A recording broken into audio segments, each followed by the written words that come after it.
Bonjour à tous, dans cette série de vidéos, dont celle-ci est la première, je vous propose de revoir ensemble les principales notions dont vous allez avoir besoin pour pouvoir étudier une fonction dans le supérieur, en classe préparatoire ou à l'université.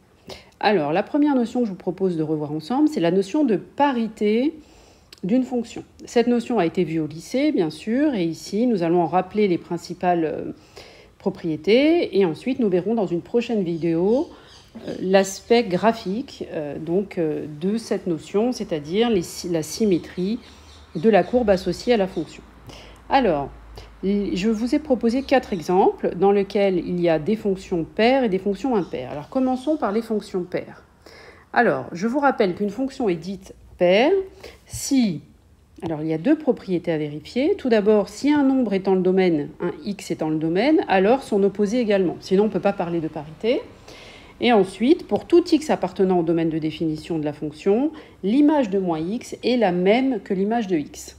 Cette propriété, vous la connaissez au travers de la fonction x au carré. Donc, sans faire de spoil sur la prochaine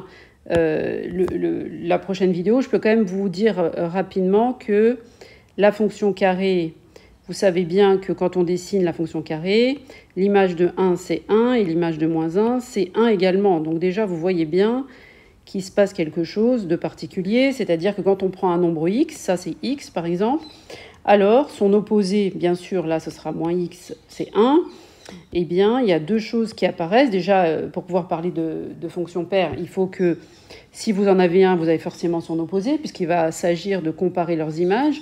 Et vous voyez bien que dans le cas de la fonction carré, tout le monde est d'accord pour dire que l'image de 1 est égale à l'image de moins 1. De la même manière, l'image de 2 pour la fonction carré, c'est 4. Bon, là, sur mon graphique, j'ai pas de place, c'est 4. Et l'image de moins 2, c'est 4 également. Et pour pouvoir comparer f de 2 avec f de moins 2, bien sûr, déjà, il faut que si j'ai moins 2 dans le domaine, j'ai 2 aussi, j'ai son opposé. Sinon, je ne peux pas les comparer, je ne peux pas calculer les images et les comparer. Bon, c'est évident. Donc, voilà la première chose à vérifier qu'on oublie souvent, ce qu'on appelle la parité du domaine. Et ensuite, on doit comparer les images de deux nombres opposés. Alors, prenons la première fonction que je vous ai proposée. Il s'agit de la fonction qui a x associe exponentielle x au carré plus 4. Alors, il est clair que la fonction est définie sur l'ensemble des nombres réels. Donc, évidemment, le domaine est symétrique par rapport à 0. C'est-à-dire que si vous prenez n'importe quel nombre, vous allez trouver son opposé dans le domaine. Sinon, on ne peut pas les comparer, les images, évidemment. Et ici, si vous calculez l'image de moins x, il suffit de remplacer x par moins x dans la formule de la fonction. Et là, comme j'ai x au carré, moins x au carré est égal à x au carré, évidemment, puisque moins x le tout au carré, le moins disparaît, et on observe facilement que l'image de x est égale à l'image de moins x. La fonction est donc paire. Par exemple, tout le monde voit que l'image de l'infini, la limite en l'infini pour cette fonction-là, c'est plus l'infini par composition. Et bien, par exemple, on peut en déduire facilement qu'en moins l'infini, on aura la même limite par parité. Voilà l'une des utilisations. Je passe à la troisième, parce que la troisième est paire également. Il s'agit de la fonction qui a x associe cosinus x au carré. Cette fonction est paire bien pour les deux raisons qu'on a vues il y a 5 minutes, à savoir, tout d'abord, le domaine est symétrique, puisqu'elle est définie sur grand R.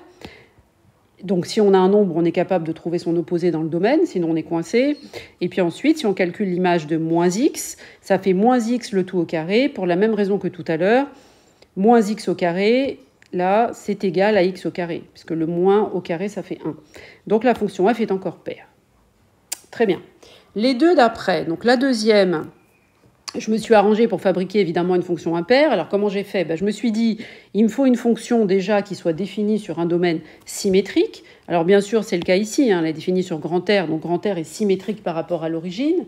Pour vous en convaincre, vous dessinez la droite réelle. Vous voyez bien que si vous êtes centré en 0, tout ce qui est à gauche a son associé à droite, il a son opposé, donc on va pouvoir comparer les images. Maintenant, je calcule l'image de moins x, qui est l'opposé de x, on est d'accord ? Eh bien, l'image de moins x, il suffit de remplacer x par moins x dans la formule de départ. Donc là, vous voyez ce que j'ai fait. Partout, j'avais x. Là, j'avais x. Là, là j'ai mis moins x à la place. Et là, j'avais x. Là, j'ai mis moins x. J'ai calculé l'image de moins x. Eh bien, pour les mêmes raisons, moins x le tout au carré, c'est pareil que x au carré. Donc ça fonctionne. Et là, par contre, moins 2 fois moins x, ça fait 2x.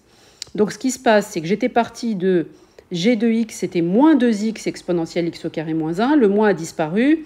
Autrement dit, l'image de moins x, ce n'est pas égal à l'image de x cette fois, mais c'est égal à l'opposé de l'image de x, puisque j'ai trouvé l'opposé de moins 2x exponentielle x au carré moins 1, puisque j'ai 2x exponentielle x au carré moins 1, c'est bien l'opposé. Donc là, je suis en présence d'une fonction impaire. Alors, un prototype de fonction impaire qu'il faut avoir en tête, mais encore une fois, je le reprendrai dans la vidéo qui est juste après, c'est la fonction x au cube. Alors, je vous rappelle que x au cube, elle ressemble à ça. Et ça, c'est x au cube, à peu près. Donc, si vous prenez 1 et moins 1, c'est bien des nombres opposés. Il faut comparer les images. L'image de moins 1, elle est là, c'est moins 1, puisque c'est moins 1 le tout au cube. Hein, ça fait bien moins 1. Et l'image de 1, qu'est-ce que c'est? Eh bien, c'est 1 au cube, c'est-à-dire 1. Qu'est-ce que vous observez? Quand vous partez d'un nombre x et de son opposé moins x, les images se trouvent opposées l'une avec l'autre. Donc ce cas de figure représente les fonctions impaires. C'est pour ça qu'au lycée, on vous a fait un chapitre sur les fonctions usuelles et qu'on a pris le temps d'étudier la fonction cube et la fonction carré, parce que ce sont des prototypes de fonctions paires et impaires. La dernière que je vous proposais, c'est la fonction qui à x associe 1 plus exponentielle x divisé par 1 moins exponentielle x. Alors celle-ci, c'est un tout petit peu plus délicat à peine, à savoir, vous voyez bien qu'ici, le domaine de définition, alors comment je l'ai trouvé? Il faut que 1 moins e de x soit non nul. Donc il faut que l'exponentielle ne soit pas égale à 1, et vous savez que ça, la seule valeur qui fait que l'exponentielle vaut 1, c'est 0. Donc il faut éviter 0. Donc le domaine de définition, c'est r privé de 0. Il est bien symétrique par rapport à l'origine, parce que si vous prenez un nombre à gauche de 0, il aura bien son opposé à droite de 0, donc on va rater personne, donc il n'y a aucun problème. Je peux donc calculer l'image de moins x. Vous voyez bien, le problème, c'est que si vous ne trouvez pas moins x dans le domaine, vous ne pouvez pas calculer l'image de moins x. Hein. Pour tout x donné, si vous ne pouvez pas calculer l'image de moins x, là, vous êtes coincé à ce moment-là déjà. Donc là, ce n'est pas le cas, donc je calcule l'image de moins x. Donc partout où j'ai x, dans la fonction de départ, je remplace moins x, vous voyez. Du coup, ici, moi, mon problème, c'est de trouver un lien avec l'image de x, c'est-à-dire 1 plus e de x sur 1 moins e de x. Alors là, je vois bien que j'ai un problème, parce que quand j'ai remplacé par moins x, j'ai fait apparaître 1 plus exponentielle moins x, 1 moins exponentielle moins x, et moi, je voudrais à la fin refaire apparaître quelque chose qui ressemble à i de x. Donc, qu'est-ce que je fais? Je factorise par exponentielle moins x dans un premier temps, et puis ensuite, vous voyez, je peux simplifier par exponentielle moins x qui est toujours non nul. Et quand je factorise, comment j'ai fait pour factoriser? Vous savez bien, donc là, j'ai factorisé par exponentielle moins x. À l'intérieur de la parenthèse, je m'arrange pour que quand je redéveloppe, eh bien, ça fasse 1. Donc là, vous savez qu'il faut mettre exponentielle x. Et là, bien sûr, ça fait plus 1. Si je redéveloppe, ça fait bien exponentielle x moins 1, exponentielle moins x, fois 1. Ça fait bien le numérateur de la fraction. Je fais la même méthode au dénominateur. Donc je simplifie par exponentielle moins x parce qu'il est non nul. On n'a pas le droit de simplifier si on n'est pas sûr que le nombre par lequel on simplifie est non nul. Et là, je vois qu'il me reste exponentielle x plus 1 divisé par exponentielle x moins 1. Là, je reconnais quelque chose qui est en lien avec la formule de départ, sauf que le dénominateur, en fait, c'est l'opposé qui apparaît. Et donc, je vois bien que j'ai récupéré moins i de x.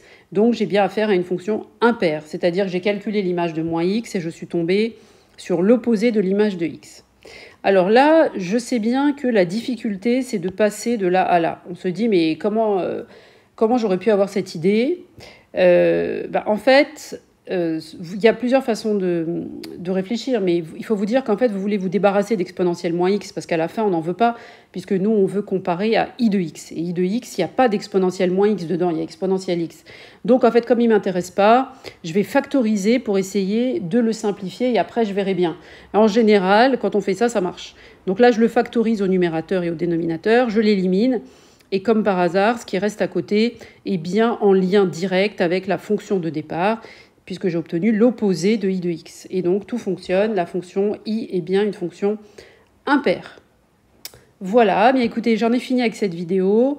Je vous dis à bientôt pour la prochaine vidéo qui traite du même sujet, mais cette fois-ci en lien avec le graphique, donc les symétries par rapport à l'axe et par rapport à l'origine du repère pour les fonctions qui sont paires ou impaires.